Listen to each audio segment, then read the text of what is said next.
There are quite a few different game modes in Need for Speed Underground. Traditionally, there are some that Need for Speed fans will be familiar with, like circuit racing, point-to-point racing, things like that. And then we introduced some new ones this year. The first one we introduced was drag racing. So the drag mode is what we call a burst experience. It's a little different than a normal race.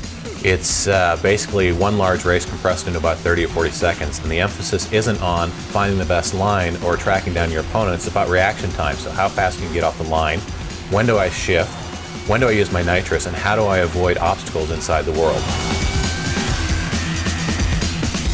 The other mode that we introduced this year that's also brand new is drift mode, and this is actually something that's come out of Japan that's really popular over there and becoming more popular over here in the US.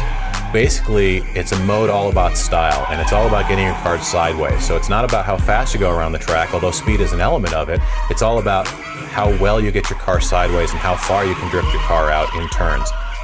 I'm Greg Euler. I work for EA in Vancouver, Canada. I was one of the producers on Need for Speed Underground. Today we'll focus on drift racing.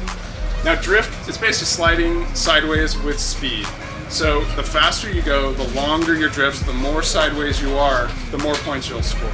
Basically, as you do a drift and score points, your multiplier goes up.